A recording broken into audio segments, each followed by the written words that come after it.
अपना भिड़ो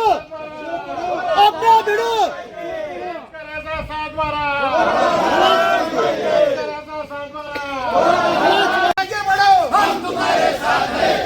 अरे कौन आला रे कौन आला शेतकऱ्याचा माल आला, अरे कौन आला रे कौन आला शेतकऱ्या जय जवान वासराव, जय जवान जय किसान, जय जवान जय किसान, शेतकरी एकजुटीचा विजय असो, शेतकरी एकजुटीचा विजय असो।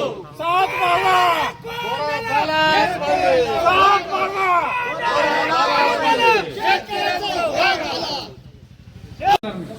नाही नाही खाली नको आणि वर नको हा मग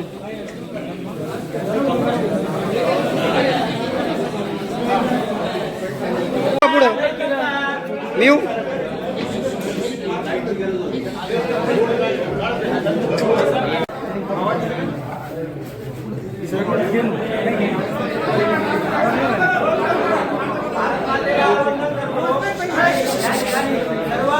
शेतकरी बांधव एक गोष्ट समजून घ्या का बच्चू भाऊंनी 7-12 कोरा करा ही यात्रा कुठल्याही पक्षाच्या कुठल्याही जातीच्या कुठल्याही धर्माच्या विरोधात काढली नाही आपलं हे दाखवून देण्याचं काम केलं आणि म्हणून बच्चू भाऊंनी ठरवलं ज्या मातीला लढायला शिकवलं त्या मातीमध्ये येऊन नमन करायचं या ठिकाणी सत्कार करायचा हा माणूस आपल्याला विनंती करतो की बच्चू भाऊंच्या वतीनं या महाराष्ट्राच्या एका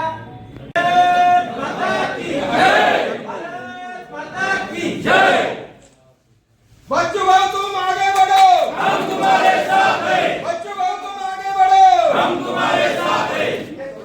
सत्कार ते बाहेरच्या बाजूला करूया तिथं आपण त्यांचा सत्कार करायला आलेलो आहे त्यानंतर भाऊचा सत्कार कोणी करायचा आग्रह धरू नये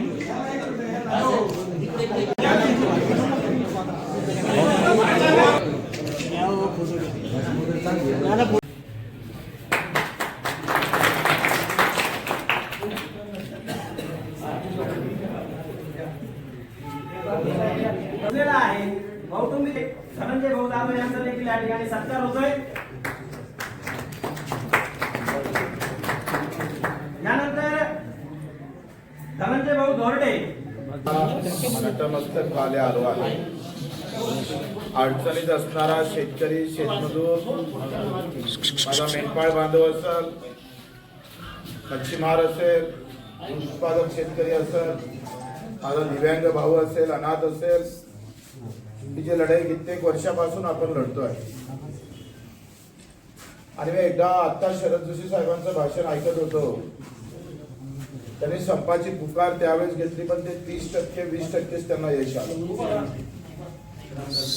आणि एवढ्या मोठ्या संघटनेचं आंदोलन त्यावेळेस संपाचं पूर्ण होऊ शकलं नाही पण त्यानंतर काही काळानंतर या मातीतून जो आवाज आला तो आवाज या देशाच्या प्रत्येक कानाकोपऱ्यात नेण्याचं काम तुमच्या भूमीने केलं म्हणून त्याला नतमस्तक व्हायचं.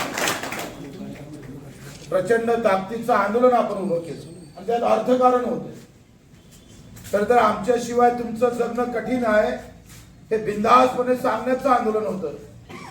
आमच्या जगण्यातच तुमचं जगणं खरं तर उरून पुरतं. आम्ही जगलो नाही तर तुम्ही मरता असंही त्या आंदोलनाचा संदेश होता आणि मग तो संदेश पुन्हा उठून उभा राहायला पाहिजे. मी रायगडचं 3 दिवसाचं अन्नत्याग आंदोलन केलं नंतर टेंभा आंदोलन केलं नंतर रक्तदान आंदोलन केलं आणि मग 7 दिवस अन्नत्याग झाला. सातत्यानं गेल्या 5-6 महिन्यांपासून त्याला दहा देण्याचा प्रयत्न प्रामाणिकपणे करतो आहे कारण देशामध्ये सध्या धर्म आणि जातीचे झेंडे फार मोठे आहेत. प्रत्येक गावात पक्षाचा गुलाम दिसतो पण बापाचं पूर्ण मात्र आता ठरत नाही. शेतकऱ्याच्या बापाचं पूर्ण जिवंत आहे का नाही ही तपासाची गरज आहे. प्रत्येक गावात आपापला झेंडा घेऊन ठामपणे उभा असणारा कार्यकर्ता बापाच्या छातीवर पाय ठेवतो की काय आणि पुन्हा त्याच्या पक्षाचा झेंडा मोठा करतो की काय अशी अवस्था भारतामध्ये देशामध्ये दिसते. ते असायला पाहिजे. मग सांगितलं का टोकाचं राजकारण करतो तर टोकाचं आंदोलनही करतो आणि सगळ्या जाती पक्षातल्या धर्मातले घेऊन आम्हाला लढता आलं पाहिजे. मी शेतकरी म्हणून जगता आलं पाहिजे. मी शेतमजूर म्हणून मला जगता येतं काय हे तपासलं पाहिजे. रोज आत्महत्याच्या गोष्टी कानावर येतात. साहेबराव कोरपे पाटलाच्या गावात गेलो, एकाच दिवशी 6 आत्महत्या झाल्या. 1986 ते आत्महत्या पहिली नोंद तिथे झाली. काल परभणीला गेलो, सचिन जाधव त्याच्यानंतर त्याच्या पत्नीनं आत्महत्या 7 महिन्याचं पोरग पोटात असताना केली. वेदना प्रचंड आहे, हृदय प्रचंड आहे, पण संताप मात्र शून्य आहे.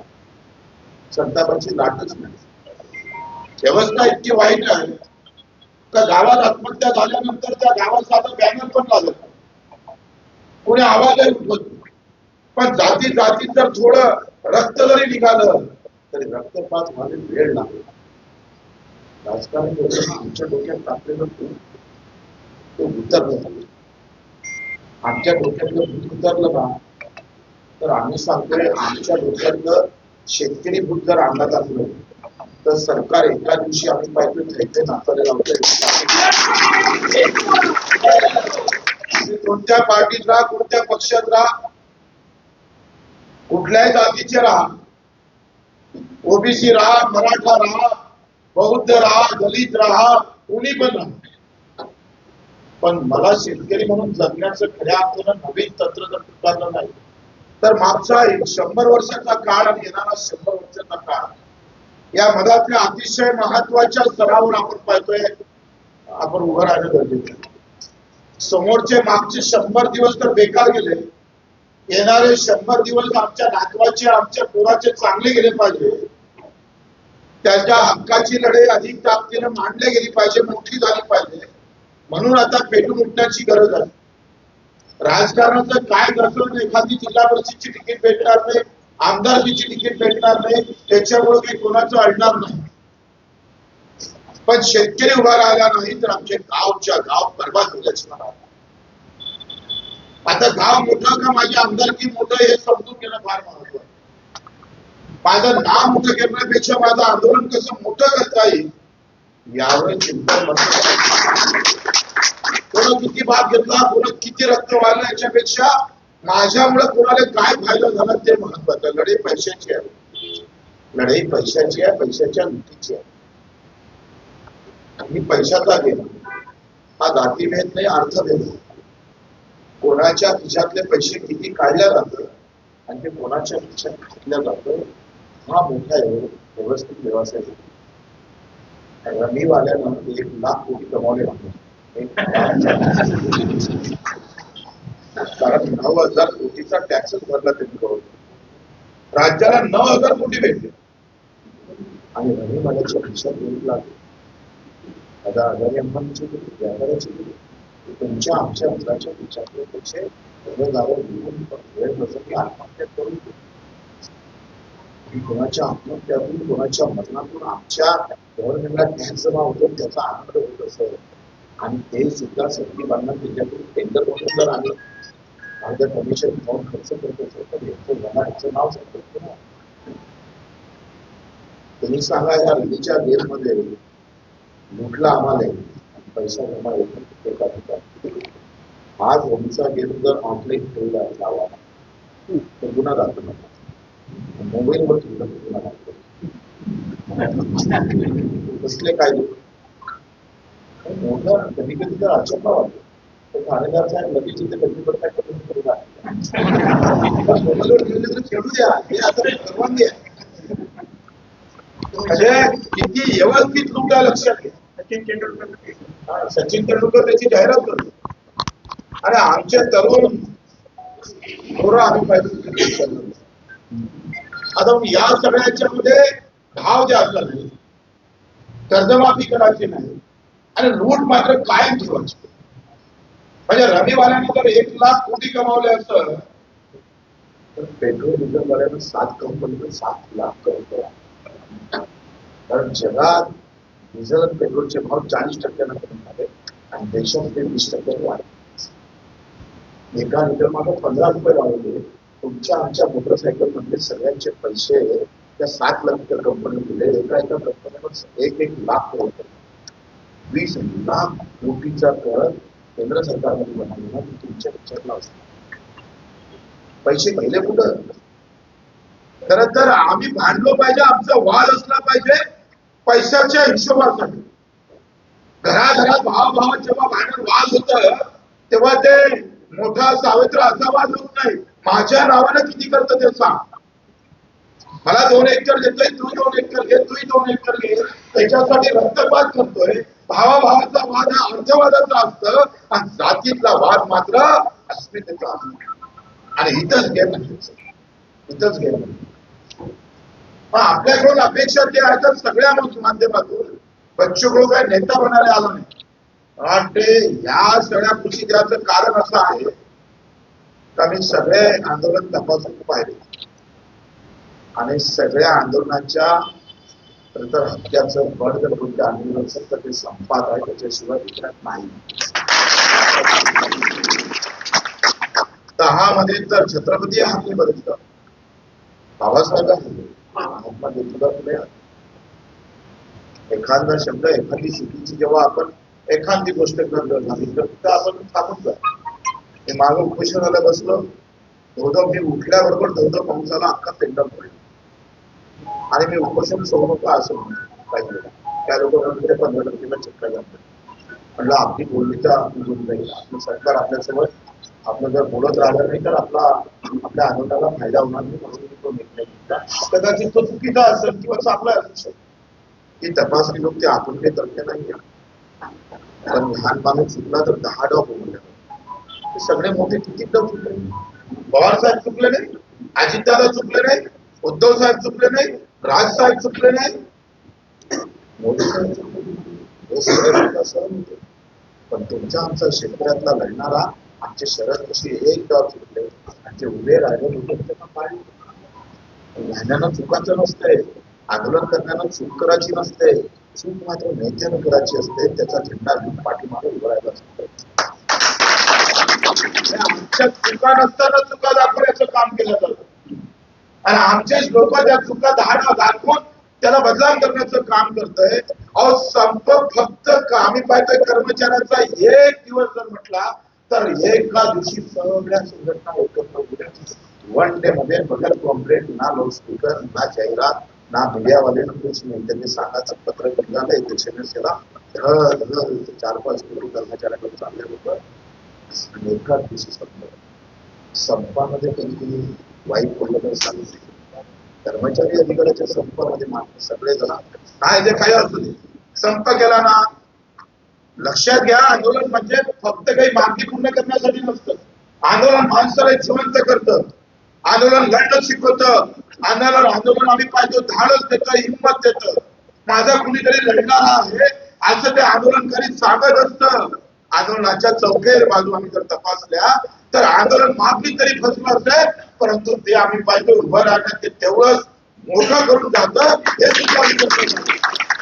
सुद्धा आणि म्हणून या आंदोलनाचा आता येणारा काळ मला अधिक 8 वाजता बडे मुद्द्यावर जायचं येणाऱ्या काळात तुम्ही आपण पुन्हा एकदा मिळू आणि तुम्ही या आंदोलनाचं पुन्हा या गावाला या परिसराने नेतृत्व करू शकता हे धनाची संपत्ती आहे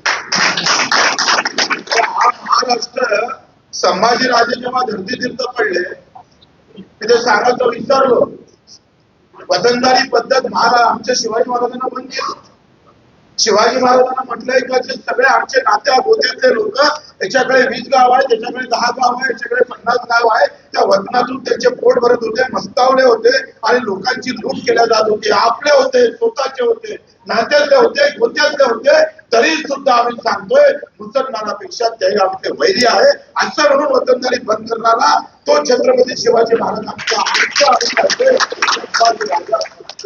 शिरकेला वतनदारी दिलेली म्हणून असतो कारण वतनदारी ही शेतकऱ्याची सर्रास भूक आहे असं सांगून आम्ही पाहतोय सबका साचा विरोधात गेला आणि संभाजीराजे फसवून गेले परिणाम द्यावं लागलं शेतीच्या मार्गाला पैसा आमच्या राज्यात नको ते राज्य आमचं आजकाल रमीतले पैसे घ्यायला तयार लाभ दिले तरी चालतो असं रामराज्य हे शिवराज्य असू शकतं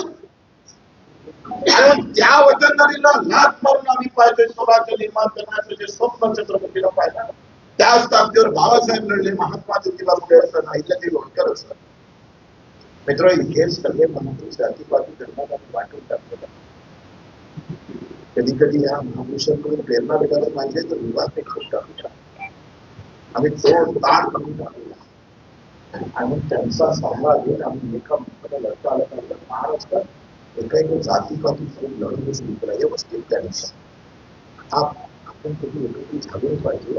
त्याच्यासाठी खूप प्रेरणा प्रचंड तुम्हाला माहिती पडते. किंवा प्रत्येक पक्षाच्या आयटीसी कधी नवाजाच्या नावाने बदललं जातं, कधी प्रार्थनाच्या नावाने बदललं जातं आणि व्यवस्थित गावात करून आम्हाला व्यवस्थित विभागणी करण्याचं काम कारण शेतकरी एकत्र झाला तर कारण की लढाई पैशाची. शेतकरी एकत्र झाला तर लढाई पैशाची होतं. बजेटमध्ये त्याची तरतूद करावं लागतं, त्याला माफ करावं लागतं, भाव द्यावं लागतं. या लढाईमुळे आम्ही पाहिजे ते तुम्हाला एकत्रच होऊ देत नाही. व्यवस्थित प्लॅनिंग केलं जातं आणि ते प्लॅनिंग तोडायचं आहे. प्रत्येकानं आपल्या जाती धर्माचा अभिमान ठेवावा, प्रत्येकानं आपापली पार्टीचा झेंडा मोठा करावा. पण जेव्हा शेतकऱ्याची लढाई असेल सगळे झेंडे बाजूला ठेवून शेतकऱ्याचा मजुराचा झेंडा मात्र. आणि लढाई फक्त कर्जमाफीची नाही आहे, हमी भावाची. भाजपाच्या कॉम्प्लेट मध्ये असं लिहिलं आहे का हमी भावाच्या 20% आम्ही बोलून दिली. आता हमी भावाच्या 20% बोलून देण्याचं अजून सूत्र काही अडचण नाही. 3-4 महिन्यात ती खाता येईल. हमी भावही आम्हाला झेटच नाही सांगता येत. ज्वारी 33 रुपयाचे हमी भाव आहे, 1500 रुपये विकवला. सोयाबीन 3,500 विकवला. ऊसाचे दुधाचे ते झालं. साधा भेसळयुक्त कायदा आम्ही करतोय दुधाच्या बाबतीत करावा. जो इतर राज्याने केला आम्ही महाराष्ट्राने केला पाहिजे यासाठी पाहण्यात आहोत. ते करतो म्हणतोय कायदा कायदा आणला पाहिजे कारण आमचा दबाव संपलेला आहे. शेतकरी म्हणून आमचं अस्तित्व संपालेलं असलेलं आहे आणि हे संपूर्ण देण्यासाठी आम्हाला एकत्र व्हायचं आहे. आणि मग दुसरा पर्याय दिला कर्जमाफी लुटीतून आम्ही गोष्ट पण आमच्या हमीभावासाठी आम्ही लढलो पाहिजे. येणारा काळ हमीभावाच्या लढण्याचा दिसला पाहिजे. आणि तिसरं आम्ही सांगतोय की पेरणी ते कापणीपर्यंत सगळे कामं इमारतीस मध्ये कव्हर केले. आम्ही जर सगळ्यात आता काय चॅलेंज आहे शेतकऱ्याला तर सगळ्यात मोठा मजुरीचा. औषधीला 40% जातं, 60% मात्र मजुरीवरती होतं. तो मजुरी निघण्याची अवस्था अजूनही आमच्या हातात नाही आहे. शेतकरी सरकार त्याच्यासाठी काही करत नाही. दुधाला तुम्ही मग इमारतीशी जोडता आलं पाहिजे. रासायनिक खताला सबसिडी दिलं जातं. 448चं रासायनिकाचं युरियाचं खोबरं त्याला सबसिडी 1700 रुपये दिलं जाते आणि 2 लाख कोटीची तरतूद होती. तुमच्या शेतात तुम्ही ते खत टाकता पण सबसिडी कंपनीच्या घरात 100 रुपये कुठे काढले तर ते 1000 रुपये खाली दाखवले जाते. व्यवस्थित प्रोडक्शन चालू. आमचं असं म्हणणं आहे की तुम्ही गाय ही गोमाता आहे ती जपली पाहिजे, ती जिवंत असली पाहिजे. हिंदू धर्म त्याच्या माध्यमातून कशा पद्धतीनं त्याचं अस्तित्व टिकलं पाहिजे असं जर म्हणतो तर आमचं म्हणणं तसंच आहे. पण त्या गोमातेला जवळच पैसे लागतात तो भारत सरकार घेणार का? तुम्ही जर युरियाने सबसिडी देत असेल शेणखताने सबसिडी कारखान्यातून माल निघाला तरी सबसिडी, तुमच्या घरातून माल आला तरी सबसिडी नको. त्याचा काही संबंध नाही. कारखान्यातून माल आला जसं रमी आहे ना, रमी एका जणाची आहे म्हणून चालू आहे. रमी तुमची आमची गावात चालू राज्य आहे ती चालू बंद केली. त्याच्यावर कोणी जात केंद्रीय एक तर पैसे काही अच्छा होते. आता आपण एमआरपीएसला जर दूध व्यवसाय सोडला 10 गाईला 1 मधून जरी दिला तरी आमचं पैसे वाचतात. या नवीन मागणीसाठी सुद्धा आपल्याला चिंता करावं लागेल. कर्जमाफीच्या आंदोलन सुरू असताना हळूहळू हमीभावाची आंदोलन आपल्याला सुरू करावं लागेल आणि यासाठी मला वाटते तुम्ही पुढाकार घेतला पाहिजे. 2 तांब्याच्या परिसरातल्या शेतकऱ्यांनी सगळ्यांनी तुम्ही याचं नेतृत्व करा. बच्चू कडू एक कार्यकर्ता म्हणून तुमच्यासोबत शेवटच्या नेत्याला आपण एकत्र बोलावं. तुम्ही तो पुढाकार मी प्रयत्न करतो पण आपण पुन्हा ते पाणी मग ते आंदोलन डिसेंबरच्या नंतर करायचं. जानेवारी जिल्हा परिषदच्या निवडणूक येणार, पंचायत समितीच्या निवडणूक येणार, त्याच्यात तुम्ही विभागून जाणार. कारण मोठं पॉयझन नाही आहे. म्हणजे आमच्यासोबत एकत्र उठलो नंतर ह्याच्यातले 4 लोक इकडे असणार, 5 लोक तिकडे असणार, तसं करावंच लागतं. अगदी राजकीय असतील पण हे विभागणी झाल्यानंतर एकत्रित करण्याचं काम करता येईल. तर त्याच्या अगोदर करायचं का नंतर करायचं याच्यासाठी आपण पुन्हा एकदा बसू, पुन्हा एकदा काही ठराविक 20-25 लोकांचं गठबंधन तयार करू. सगळ्या पार्टीतले लोक, सगळ्या जातीतले लोकांना मला वाटतं आपण जर एकत्रित त्याची पाहणी केली तर सुरुवात केली. कारण या मातीला आता सुगंध आहे, शेतकरी आनंद, तो सुगंध अजून आली पाहिजे. शेतकऱ्यांच्या कानाकोपऱ्यात महाराष्ट्रात गेला पाहिजे आणि त्या सुगंधातून माझा शेतकरी अजून सुखाचं जीवन घेतलं पाहिजे. हाच आमचा एक मात्र आम्हाला मोठं वाचलं एक कारण म्हणजे मी दिव्यांगासाठी लढलो. 182 शासन मी गुवाहाटीत आप बदलाव करे तो भी करवा हमारे जाने से मेरा दिव्यांग खुश रहता है, मुझे उसकी परवाह नहीं. हम कट जाए तो नहीं चलेगा, लेकिन हमारे जो आम आदमी है उसके घर में खुशी का पहिले दिव्यांग म्हणतात या महाराष्ट्रात शिवर आलं त्या बदलापेक्षा लाख बोलायचं आहे. काय चालतं त्या बदलून पण भेटलं ना आम्हाला. आज 1,000 रुपयाची पगार वाढली. पैसा लखपतीच्या घरी जाता अपंग असणारे 2 पाय नाही त्याच्याकडे पैशासाठी काम करा. त्या अनुनातलं यश आहे. त्याला 500 रुपये भेटले म्हणजे किती आनंद होती तुम्हाला नाही माहिती. त्याचं कसं जगणं असतं ज्याला 2 पाय नाही, हात नाही, डोळे नाही. त्याच्यासाठी लढणारा उद्या हिंदुस्थानामध्ये कोणी नव्हता. आम्ही सातत्यानं लढलो. 350 गुन्हे दाखल आहेत. 350 काल परवा अधिक झाले, वाढले.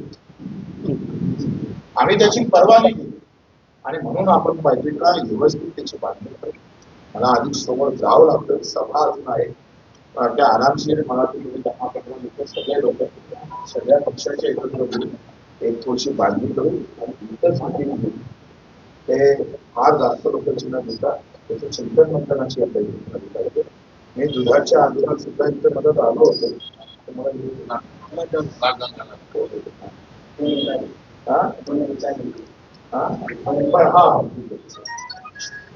तर मला असं वाटतं की आपली सगळ्यांची तयारी आहे. म्हणजे हे धनाजी संततीचं आंदोलन इसको नाम आहे धनाजी संत. बदर राजाचा लढणारा नेता कार्यकर्ता तयार करण्यात पाहिजे. या आंदोलनाला नेत्याची गरज नाही, शेतकऱ्याची गरज आहे, मजुराची गरज आहे, मेंढपाळाची गरज आहे. आणि तुम्ही एकदा आंदोलन उभं केलं या मातीतून ते पुऱ्या महाराष्ट्रभर पसरल्याशिवाय राहणार नाही. आपण सगळ्या गावाच्या बैठकी घ्या. बैठकीतून लगेच सगळ्यांनी संपर्क. धन्यवाद. जय हिंद.